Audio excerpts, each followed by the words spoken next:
All right, that is cool. You can turn and face the front. And you're going to do it like a green shot in basketball. Yep. On the count of 3, and give it a nice push, a nice toss. Okay. Oh, it's ready to go. 1, 2, 3. Oh, very nice. Very nice. Great flies. Just like that. Nice. Let you know the sun had changed. Oh, yeah.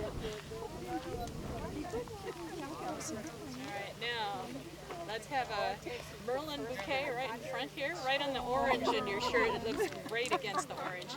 Move it over just a little bit. Okay, you ready, babe? He's going to count, Tony. Yep, I'll give you the bouquet. Okay, on 3. 1, 2, 3.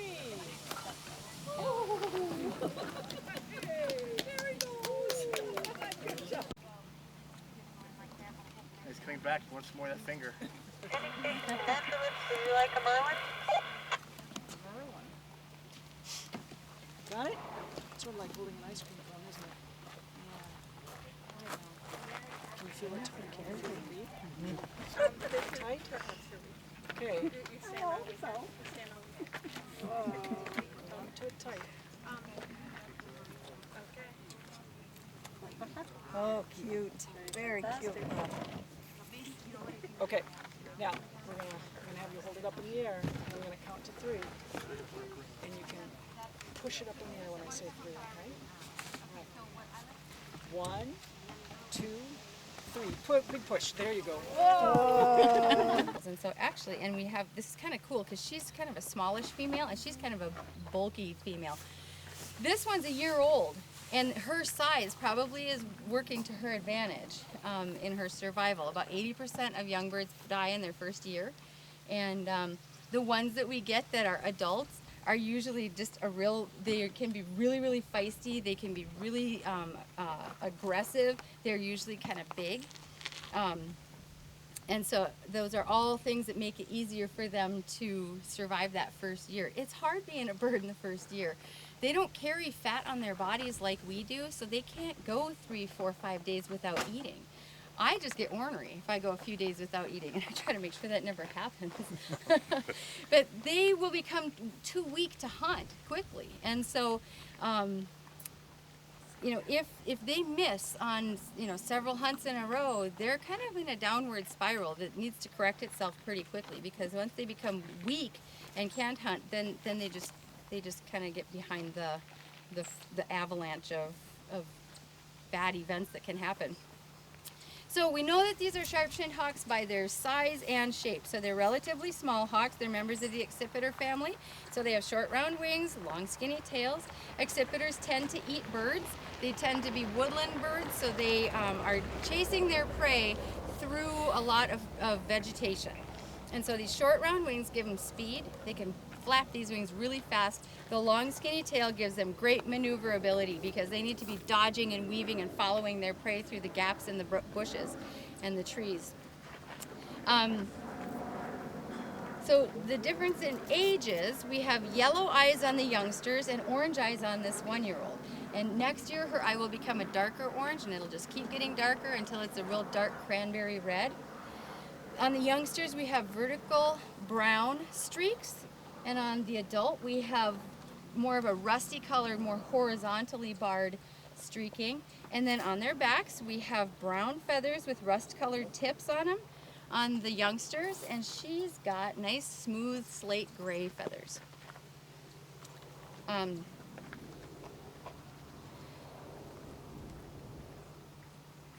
The 3 different accipiters that we see here at Hawk Ridge are sharp-shinned hawks, Cooper's hawks, and northern goshawks. And that would be in the small, medium, and large categories. So Cooper's hawks are bigger than sharp-shinned hawks, and northern goshawks are big, like a red-tailed.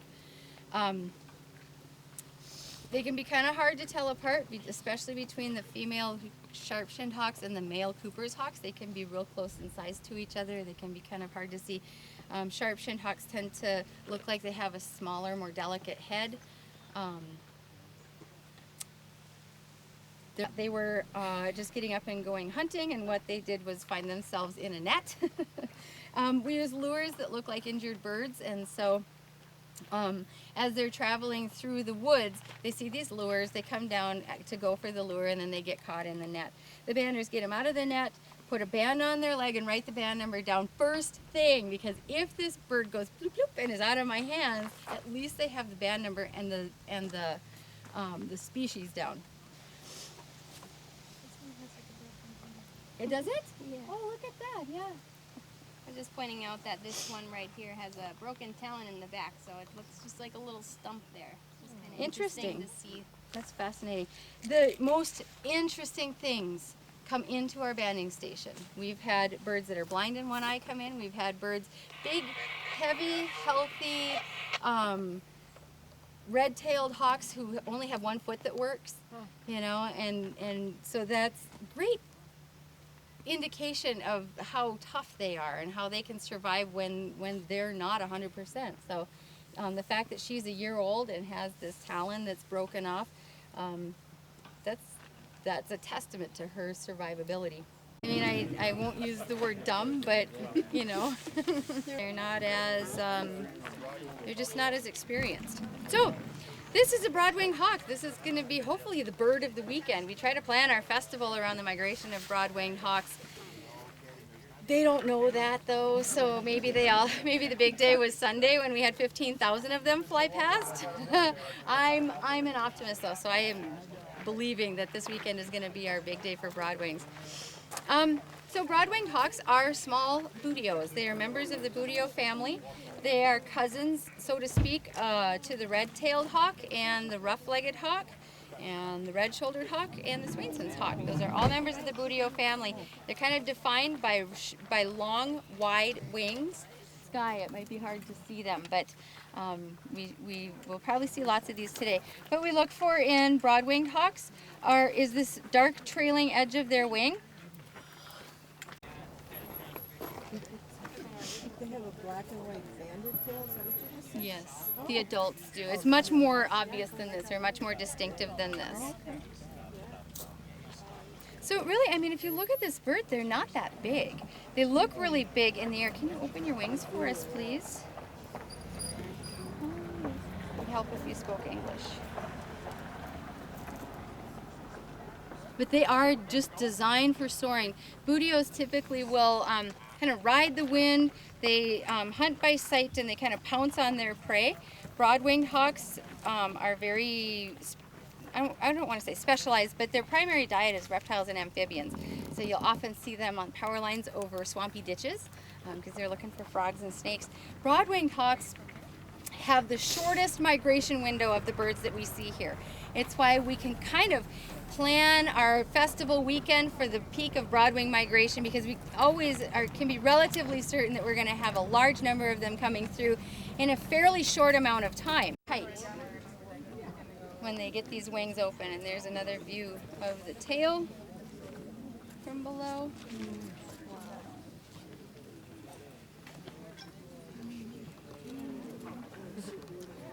She's not going to flap at all. Here, can you show us? Put your wings up. You see her balance with her tail there? Sometimes they'll get their wings up for a real nice picture, but she's not going to sit like that for us. As long as they're contained and on the surface of the bird. This one also has really big feet. There you go. There you go. There you go. There. So you can see the size of her talons. That's some serious hunting there. And when she's like this, you can also see that she has kind of knobbies on the bottoms, on the pads of her feet. That helps her grab her prey and hang on to it. And you also can see that she has kind of like scales on her legs. These are called scutes. They're made out of material very similar to fingernails. The stuff that she catches to eat doesn't just lay down and let her eat it. It fights back and it bites. And I can see on her other foot she's got some scars. Here I can see she's got an open scar here, a fairly fresh one there. Rabbits, squirrels, skunks, they'll fight back, and they've got sharp teeth. It moves freely around and up and down, but it can't get over the knob of the joint of her foot. This is called a locking band. Her beak is strong enough to pull off just a lightweight aluminum band, so it's got a flap, it folds over itself and kind of locks itself on so that she can't remove that band. Once we've gone to the trouble of getting a band on her, we like it to stay on.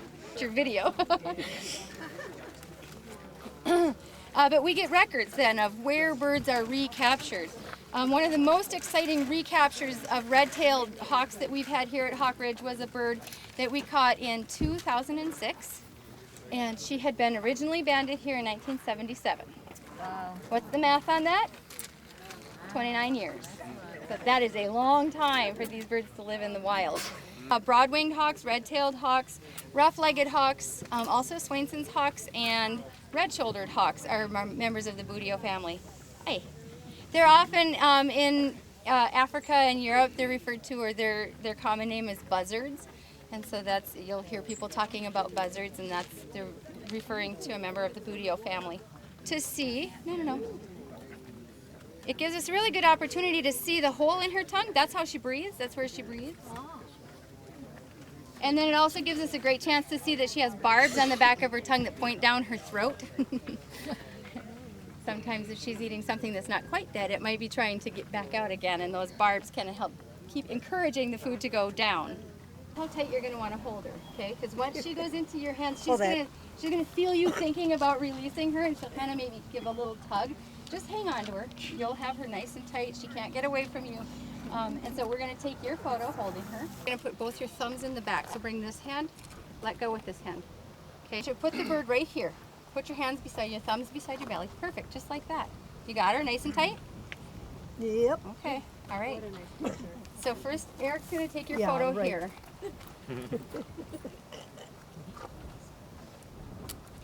1, 2, 3.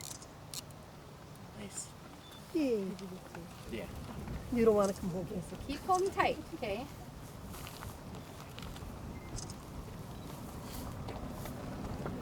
We'll get the camera ready. So this is a female.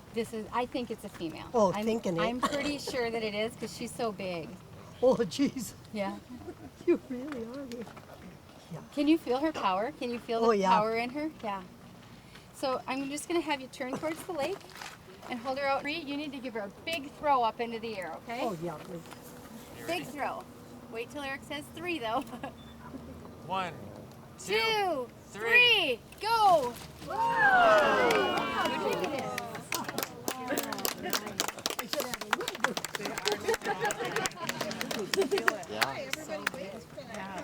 Because this one's really quite big, a little bigger than is comfortable in my hand.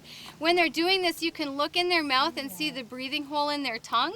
And you also can see the barbs made of cartilage on the back of their tongue that kind of stick up and kind of keep food aimed going down in the right direction, because they aren't always eating stuff that's completely dead.